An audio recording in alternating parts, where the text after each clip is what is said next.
The champagne tasted faintly of copper. My son's new bride pulled away from our welcome to the family embrace, her veil dragging across my jaw. She didn't smile. She leaned in, her breath hot and heavy with jasmine, and whispered, "Enjoy the cake. Arthur, you're next to die." 3 hours later, I disinherited him. The reception was a masterclass in aggressive expenditure. $200,000 worth of white orchids hung from the ceiling of the country club, dropping thick, fleshy petals onto the linen tablecloths like soft, expensive casualties. The air was suffocating, a heavy mixture of roasted tenderloin, expensive perfume, and the sour tang of nervous sweat radiating from 200 guests pretending to like each other. I sat at the head table, the patriarch, the wallet, my tuxedo collar dug into my neck, rigid and starched. I ran a finger around the inside, trying to find a millimeter of breathing room. Across the room, my son, Leo, was laughing. He threw his head back, an overly rehearsed gesture of joy, holding a crystal flute of Krug. He looked handsome. He looked exactly like his mother did before the cancer hollowed her out. But beneath the tailored wool of his suit, I knew the truth of him. Soft hands, a spine made of wet cardboard, a 32-year-old boy who had never been told no and who had never paid a bill with his own sweat. And then there was Nadia. She was radiant, naturally. You don't marry a trust fund unless you look like you belong on the bow of a yacht. Her dress was a cascade of ivory silk that dragged across the parquet floor, picking up tiny specks of dust and spilled sugar. But it wasn't her looks that caught me. It was her stillness. Amidst the chaotic thumping of the 10-piece brass band and the drunken shouting of groomsmen, Nadia moved with a calculated, terrifying economy. The toast was standard. I stood, clinked a silver spoon against my glass, and lied through my teeth for 4 minutes about how proud I was. I watched Leo beam. I watched Nadia clap, her manicured fingers barely touching. Then came the obligatory family embraces. I stepped off the dais. Leo hugged me first. He smelled of gin and expensive hair pomade. "Thanks, Dad, for everything." He slurred slightly, patting my back a little too hard. "I mean it. The check cleared yesterday." "Just take care of her, Leo," I murmured, pulling away. Then I turned to Nadia. She stepped into my space, her silk dress brushing against my wool trousers. It made a dry, rasping sound. I wrapped my arms around her shoulders in a loose, fatherly grip. She was cold. Not cool, ice cold. Like a marble countertop in a winter house. She pressed her cheek against mine. The overwhelming scent of jasmine hit the back of my throat, thick and cloying. I expected the usual platitudes. "Thank you, Arthur. We're so happy. The flowers are beautiful." Instead, her grip tightened. Her fingernails, sharp and lacquered, dug into the fabric of my jacket, pressing against the meat of my shoulder blades. She turned her head, her lips grazing my ear. "Enjoy the cake, Arthur," she whispered. Her voice wasn't laced with malice. It was flat, clinical. "You're next to die." She pulled back instantly, offering a wide, camera-ready smile to a photographer who flashed a bulb in our faces. The burst of white light blinded me for a second. When my vision cleared, she was already turning away, her hand resting lightly on Leo's arm, guiding him toward the dance floor. I stood there. The music swelled, some god-awful rendition of an 80s pop song, but the sound seemed to travel through underwater sludge. My heart gave a heavy, irregular thud against my ribs. "You're next to die." A joke? A bride overwhelmed by champagne and family drama, making a sick joke? I looked at her. She was swaying with Leo on the dance floor. Over his shoulder, her eyes locked onto mine. There was no smirk, no wink, just a dead, hollow stare that held me pinned to the floorboards. My mouth tasted like tin. The heat of the room suddenly vanished, replaced by a cold, prickling sweat that broke out along my hairline. I needed a bathroom. I pushed past a group of aunts, ignoring their hands, reaching out to congratulate me, and shoved through the heavy oak door of the men's room. It was empty. smelling sharply of bleach and urinal cakes. I gripped the edges of the porcelain sink and stared into the mirror. I was 64. I had a heart condition managed by pills, a minor tremor in my left hand, and $5 million in liquid assets, property, and bonds. I turned on the cold tap, cupped the water in my hands, and splashed it onto my face. The water dripped down my chin, soaking into my collar. I am a rational man. I built a logistics company from 3 broken-down trucks into a regional empire by trusting what I could see, touch, and verify on a balance sheet. I don't believe in ghosts, and I don't panic over bad jokes, but the human body knows when it is being hunted. The hair on my arm stood on end, my stomach twisted into a tight, agonizing knot. I dried my face with a rough paper towel. I walked back out into the hallway. Through the glass doors of the ballroom, I watched my son. He was drinking again, laughing, oblivious, and beside him the woman who had just promised him her life, the woman who had just guaranteed mine would end. I didn't say goodbye. I walked out the front doors, the valet handing me the keys to my car with a confused look. I didn't care. I got in, locked the doors, and drove into the dark. The leather of the driver's seat squeaked beneath my weight as I navigated the winding roads back to my estate. The silence in the car was absolute, a stark contrast to the thumping bass I had just left behind. Only the steady hum of the engine and the occasional rhythmic thwop of the tires hitting a seam in the asphalt kept me company. By the time I pulled through my front gates, the shock had metabolized into something much more potent, a cold, hyper-focused rage. I walked into my dark house. I didn't turn on the lights in the foyer. I knew this house by touch. I went straight to my study, poured 2 fingers of neat scotch into a tumbler, and sat in my leather armchair. The grandfather clock in the hall chimed midnight. I pulled out my phone and dialed Harrison. He didn't answer the first 2 times. On the 3rd ring, the line clicked open. "Arthur, unless you are in jail or a hospital, I am going to hang up on you." Harrison's voice was a gravelly croak, thick with sleep. "I need to see you. Now. Open the office." "It's Saturday night, Arthur." "Well, Sunday morning. Didn't your kid just get married? I'm looking at the invite on my fridge." "He did. And I need to change my will. Tonight." A long pause on the other end. I could hear the rustle of bed sheets, the heavy sigh of a man who was getting too old for this. Harrison had been my attorney for 30 years. He knew the difference between my drunk ideas and my sober demands. "Give me 45 minutes. Bring coffee." The downtown streets were dead. I parked illegally outside his building, 2 large black coffees from a gas station burning my hands.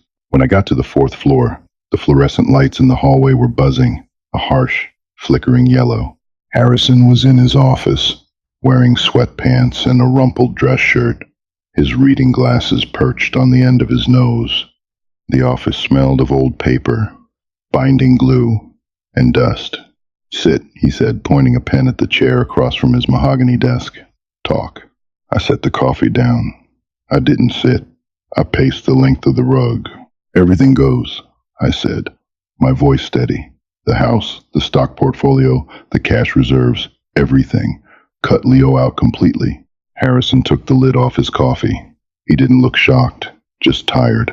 "Arthur, you have one heir. If you cut him out, the state is going to want to know why. Spite isn't always enough to stop a contestation in probate. I don't care. Leave him $1 so he can't say I forgot him. The rest goes into an ironclad blind trust. Beneficiary: the Regional Children's Hospital. But make it tight, Harrison. I want multiple executors. I want a fortress around that money." Harrison leaned back. The springs in his chair squealed. "Did you two have a fight? A little too much champagne?" "Marriages are stressful, Arthur. Let's draft a codicil, wait a week, and see if you still want to scorch the earth." "It wasn't Leo," I said. I stopped pacing and placed both hands flat on his desk. The wood was cool. It was his new wife. Harrison raised an eyebrow. "Nadia? She seems pleasant. She told me I was next to die."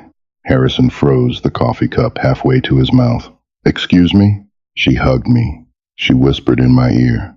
She said, "Enjoy the cake, Arthur. You're next to die." Harrison stared at me for a long time.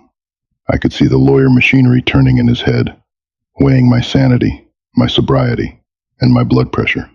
"Arthur, that sounds like a line from a bad soap opera. Are you sure you didn't mishear her?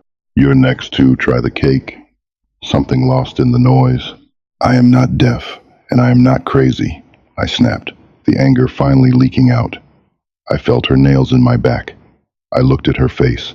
It was a promise, Harrison. She was telling me the clock was ticking. He sighed, rubbing his temples. "Okay, let's play this out. Why? You're wealthy, yes. But if you die, the money goes to Leo. She's married to Leo. She gets it by proxy." "Exactly," I said, dropping into the chair. The leather groaned. "She gets it by proxy. But I'm healthy. I could live another 20 years. They don't want to wait. So you think she's going to... what? Poison your tea? I don't know. But I know human greed. I know what people do when there's $5 million sitting behind an old man's heartbeat." I pointed a finger at him. "Draft it. Now, if I'm dead by Tuesday, I want to make sure they don't see a single dime." For the next 3 hours, we worked. Harrison typed, his heavy fingers clacking aggressively against the keyboard. The printer hummed and spat out warm, fresh pages. We drafted a comprehensive revocation of all prior wills. We established the trust. We named the executors. At 4:15 a.m., under the flickering fluorescent light, I picked up Harrison's heavy Mont Blanc pen.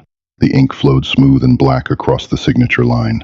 As I signed my name, a strange wave of nausea washed over me. This was it. I was severing the financial cord. Leo was my blood. I had carried him on my shoulders. I had taught him how to ride a bike, pushing him down the driveway while my late wife watched from the porch. Now, with a few strokes of a pen, I was treating him like an enemy combatant. But I had to survive. Harrison stamped the documents, his face grim. "It's done, Arthur. Signed, witnessed by the night security guard downstairs, and notarized. As of right now, Leo is legally entitled to a single $1 bill upon your passing." "Good," I said. "What now?" Harrison asked, leaning forward. "If you really believe she's a threat, you need the police. The police can't arrest a woman for whispering at a wedding. They'll laugh me out of the precinct." I stood up, my joints stiff, the adrenaline crash hitting me hard. "I'm going to find out who the hell my son just married." The first 48 hours were a living hell of paranoia. I locked every door in my house. I checked the window latches twice. When my housekeeper, Maria, brought me a cup of black tea on Monday morning, I stared at the swirling brown liquid for 10 minutes until it went cold, then poured it down the sink. I felt ridiculous. I felt like a coward, but the memory of jasmine perfume and cold breath kept me on edge. By Tuesday, I realized hiding in my house wasn't a strategy. It was a waiting game. I needed a professional. Not a lawyer, not a cop, a scavenger. His name was Donovan. He wasn't the trench coat wearing detective from the movies. He was a balding, overweight man in his 50s with a slight astigmatism and a cheap beige suit. We met at a diner on the edge of town. The air inside smelled of burnt bacon and pine-scented floor cleaner. The vinyl booth squeaked as I slid in opposite him. Donovan was already eating a plate of eggs. He didn't look up when I sat. "Harrison told me you were discreet," I said, keeping my voice low. Donovan chewed, swallowed, and wiped his mouth with a paper napkin. "I'm whatever you pay me to be, Mr. Pendleton. Harrison said you need a deep dive on a new daughter-in-law. Nadia, I want everything. Bank records, previous addresses, ex-boyfriends, speeding tickets, medical history. If she bought a pack of gum in 2015, I want the receipt." Donovan finally looked at me. His eyes were flat, muddy brown. People don't ask for that kind of dirt unless they suspect a crime. "What did she do?" She threatened my life. Donovan didn't flinch. He just reached into his jacket pocket, pulled out a small notepad, and clicked a cheap ballpoint pen. All right, give me the basics. I gave him everything I had. Her maiden name, her supposed background, she claimed to be from a minor real estate family in Oregon, her phone number, and where she and Leo were living. Give me 3 days, Donovan said, sliding out of the booth. Don't eat anything she cooks. Those 3 days dragged like heavy chains. Leo called me twice. I let both calls go to voicemail. He left chipper, slightly hungover messages about the honeymoon in St. Lucia. Listening to his voice, I felt a agonizing split in my chest. Was he in on it? Was my own son complicit in a plot to kill me? Or was he just a naive idiot who married a predator? I didn't know which answer would break my heart more.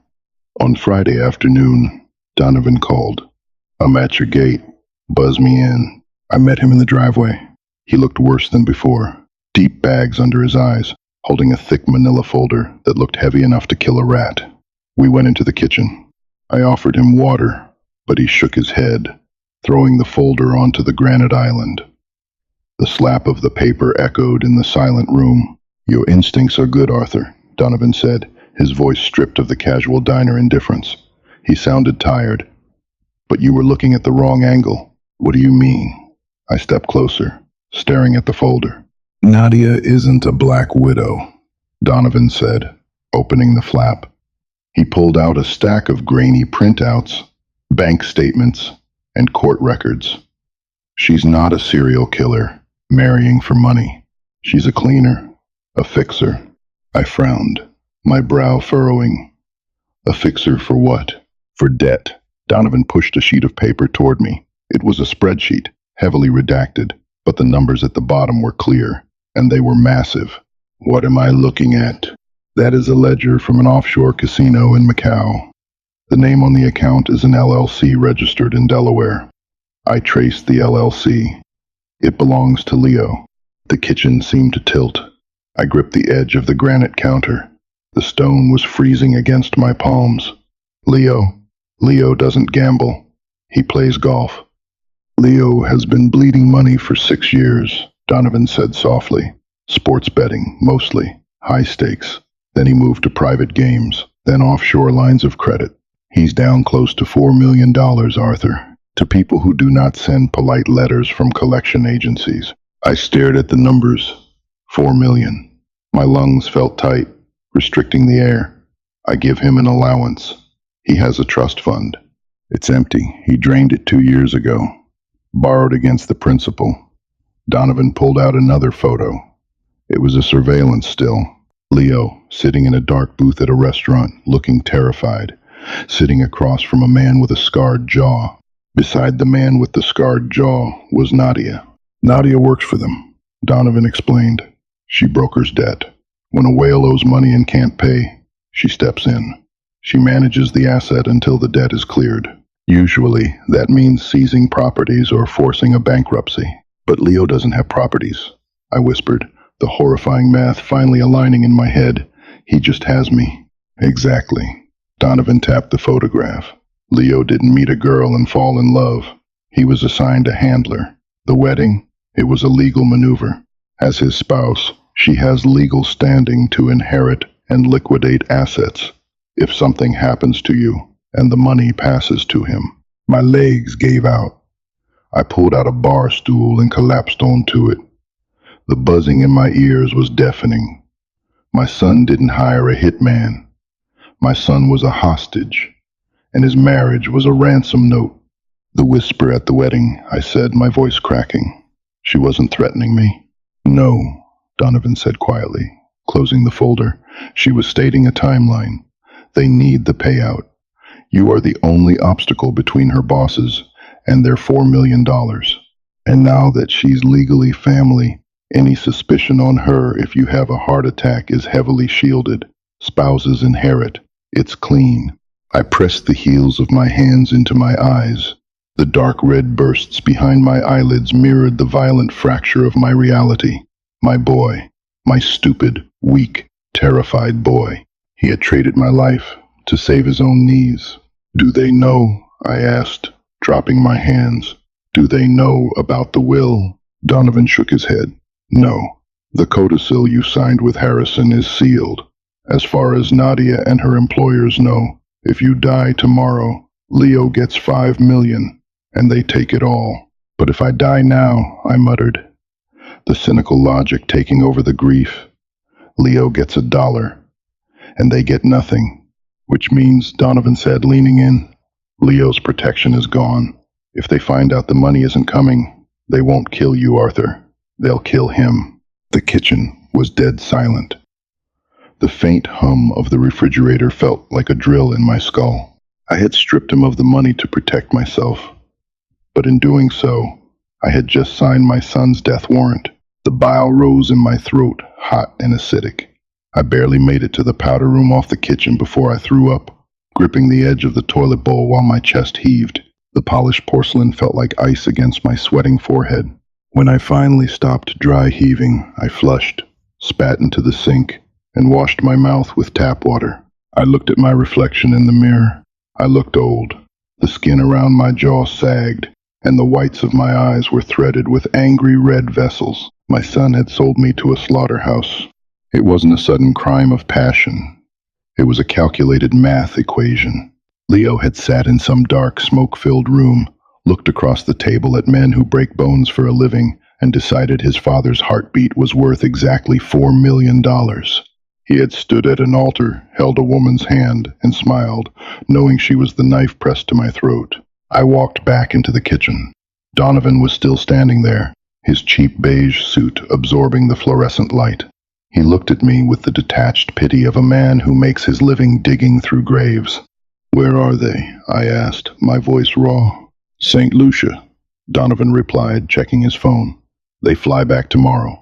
The honeymoon was just a cover to establish the narrative of the happy newlyweds. Gives her an alibi while they finalize how they're going to handle you. I want to see her. Donovan frowned, tucking his phone away. "Arthur, confronting a cartel fixer isn't a board meeting. You don't have security. You don't have a gun." "I have a bank account, Donovan, and right now, I hold the only key to the vault." I grabbed a paper towel and wiped the cold sweat from my neck. "Set it up. Call whatever number you found in those Macau ledgers. Tell her Arthur knows about the debt. Tell her we meet the day she lands. Neutral ground. And Leo, I don't want to look at him right now. Just her." The meeting took place 36 hours later at a rundown diner on the edge of the county line, a place where long-haul truckers ate burnt eggs and ignored each other. The air smelled of stale grease and industrial bleach. The vinyl seat of my booth was patched with gray duct tape, sticky against the back of my trousers. My heart monitor, a small device taped to my chest by my cardiologist 3 years ago, beeped faintly in my ear, registering my elevated pulse. I swallowed 2 of my beta blockers without water. They tasted like chalk. The bell above the diner door jingled. Nadia walked in. She wasn't wearing ivory silk. She wore black jeans, a heavy leather jacket, and dark sunglasses. Without the wedding makeup and the expensive lighting, she looked harder, older. The calculated stillness was still there, but the facade of the blushing bride was gone. She slid into the booth across from me. She didn't take off the sunglasses. "Arthur," she said. Her voice was no longer flat. It carried a sharp, metallic edge. "This is an unorthodox family reunion." "Cut the crap," I said. I kept my hands flat on the table to hide the tremor in my left wrist. "I know about the 4 million. I know about the offshore LLC. I know you're not my daughter-in-law. You're a collection agent." Nadia didn't flinch. She reached into her pocket, pulled out a pack of cigarettes, and lit one right there in the booth. The waitress by the counter opened her mouth to protest, took one look at Nadia's face, and turned back to wiping the coffee machine. Nadia blew a stream of blue smoke toward the ceiling. "If you know the number, Arthur, then you know the stakes. Leo owes my employers. He made bad bets. He borrowed money he didn't have. We are just balancing the books. Your estate covers the tab." "My estate," I repeated. the anger hardening into a cold, heavy stone in my chest. You mean my life? You were going to kill me. Don't take it personally. It's just liquidity. She tapped the ash of her cigarette onto a ceramic plate. And now that you know, you have a choice. You can go to the police. They'll put you in a safe house. They might even arrest me. But they can't protect Leo. Not from the people I work for. If we don't get the money by the end of the month, they will find your son, and they will take him apart in a basement. She leaned forward, her sunglasses reflecting my pale face. So, are you going to be a good father, Arthur? Are you going to sacrifice yourself to save your blood? I stared at her. The smell of the cigarette smoke mixed with the grease of the diner turning my stomach. I reached into my breast pocket. My fingers were trembling, but I forced them to move deliberately. I pulled out a folded piece of heavy stock paper. I tossed it onto the sticky table. It landed next to her ashtray. What is this? She asked. Read it. Nadia picked up the document. She unfolded it. I watched her eyes track back and forth behind the dark lenses. It was a certified copy of the codicil Harrison and I had drafted on Saturday night. The stamp from the notary was pressed hard into the bottom right corner. Slowly, the cigarette in her fingers stopped moving. The smoke curled up into her face, but she didn't blink. As of 4:15 a.m. on Sunday, I said, my voice steadying, Leo's inheritance is exactly $1. The remaining $5 million is locked in a blind trust for the Regional Children's Hospital. It is airtight, Nadia. I made sure of it. She lowered the paper. The muscles in her jaw tightened. For the first time, the absolute control in her posture cracked. You disinherited him. I did. If you die, the money goes to a hospital. Every penny. Nadia crushed the cigarette into the plate. The glowing cherry hissed and died. You stupid old man. Do you understand what you've just done? You haven't saved yourself. You've killed him. No, I countered, leaning in, pressing my weight onto the table. I've changed the negotiation. I held up a finger. Option 1. You kill me. You get nothing. Leo gets $1. You kill Leo. You still get nothing. Your bosses are out $4 million, and they'll probably put a bullet in your head for botching the assignment. I held up a second finger. Option 2.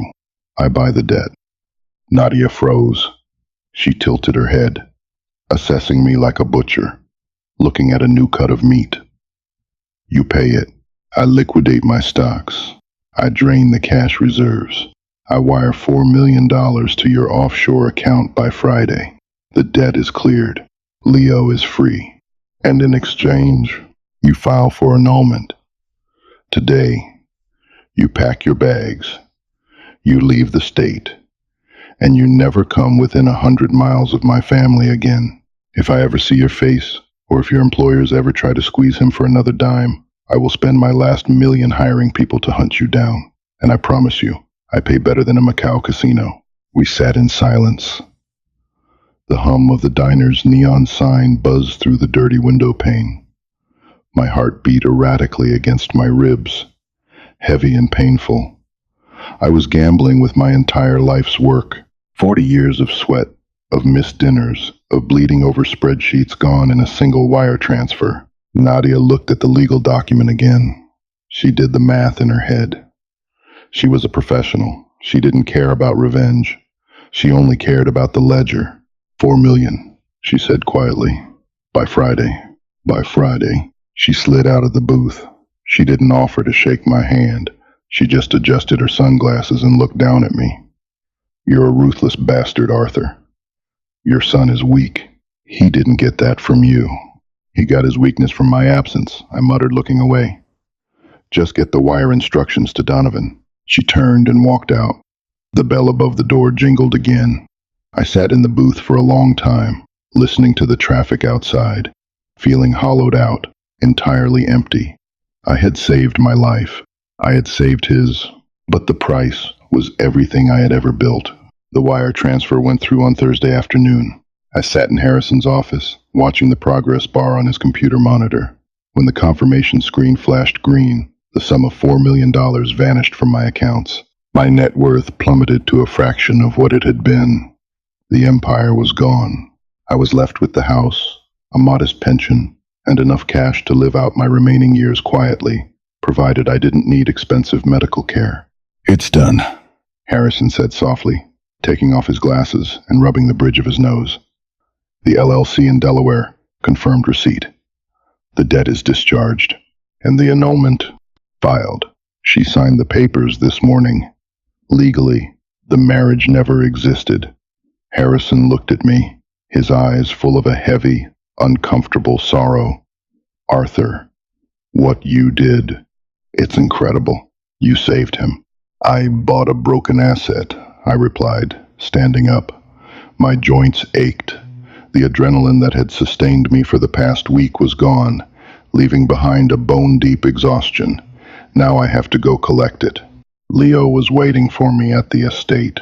When I pulled up the driveway, his car was parked haphazardly on the front lawn. The front door of the house was unlocked. I walked into the foyer. The house was dead quiet. The smell of lemon polish from Maria's cleaning hung thick in the air, masking the stale scent of an empty home. I found him in the study. He was sitting in my leather armchair, his face buried in his hands. He looked a decade older than the man who had laughed on the dance floor 6 days ago. His tailored shirt was wrinkled, and the smell of cheap gin radiated from his pores.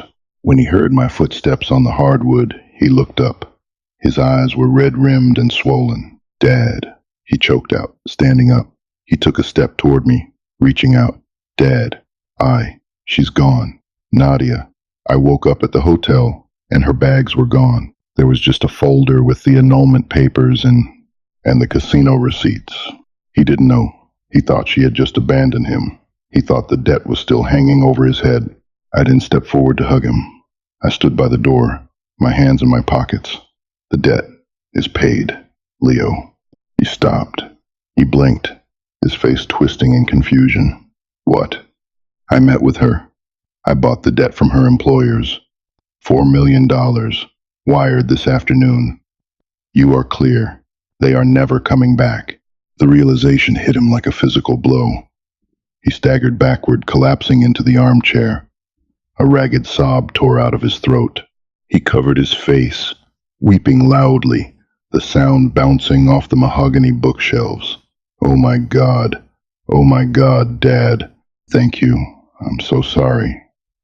I didn't know what to do. I was so scared. Were you? I asked.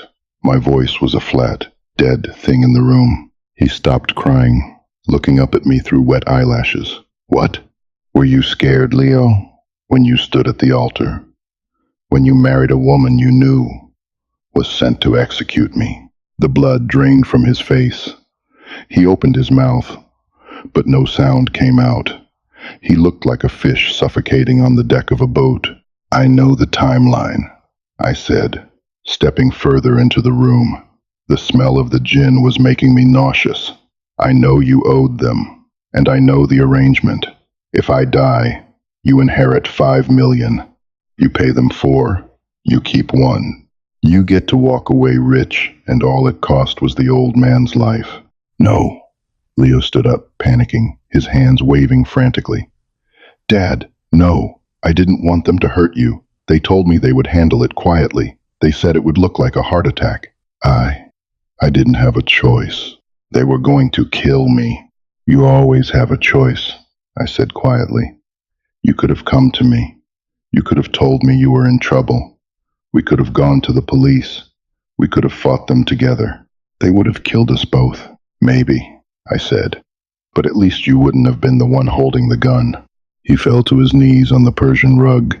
He grabbed the hem of my trousers. "Dad, please." I was terrified. "I'm weak. I know I'm weak. You always said I was soft." I panicked. "Please forgive me." I looked down at him. This was my son, my blood. I remembered teaching him how to tie his shoes on the front porch. I remembered the smell of his Johnson & Johnson shampoo when he was a toddler. I remembered the pride I felt when he graduated college. Even though I had bought the building his name was on, I had spent my entire life shielding him from the consequences of his actions. I had paved every road, padded every wall, and in doing so, I had created a coward who would sell my life to save his own skin. I gently pulled my leg back, stepping out of his grasp. The fabric of my trousers slipped through his fingers. I forgave the debt, Leo. I paid for your life with my legacy. I walked over to the desk and picked up an envelope. I dropped it on the floor in front of him. There is $10,000 in cash in there. It's the last money you will ever get from me. Leo stared at the envelope, then slowly looked up at me, his eyes wide with terror. What are you saying? I'm saying you are no longer my son. My voice cracked, a sudden, violent betrayer of the grief I was trying to suppress. I swallowed hard, forcing the iron back into my spine. The will stays as it is. When I die, the hospital gets what's left of the estate. You get $1. Dad, please, take the envelope, Leo. Pack whatever is in your old room. I want you out of this house by sunset. Where am I supposed to go? He sobbed, looking around the room as if the walls could save him. I don't care, I whispered. I truly don't care. I turned my back on him. I didn't want to see him cry anymore. I walked out of the study, down the long hallway and into the backyard. The sun was beginning to set, casting long, sharp shadows across the manicured lawn. The air was cooling, carrying the faint scent of cut grass and the distant exhaust of the highway. I sat on the wrought iron bench beneath the old oak tree I had planted the year my wife died. I heard the heavy oak front door open and close. I heard the engine of Leo's car sputter to life. I listened to the tires crunch down the gravel driveway, the sound fading into the ambient noise of the evening. I was alive. I was safe.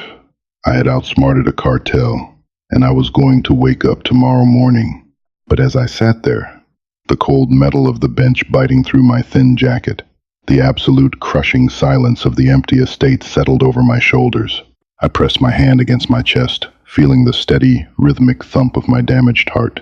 It was beating. It would keep beating. But for the first time in my 64 years, I had absolutely nothing to live for. Family, money, and survival when forced to choose. The cost is always devastating. Arthur survived the plot, but lost his son to his own failures and Leo's cowardice. What would you have done in Arthur's shoes? Would you have paid the ransom, or let your son face the consequences? Let me know your thoughts in the comments below. If this story hooked you, hit that like button, share it with your friends, and subscribe for more dark, twisty storytelling.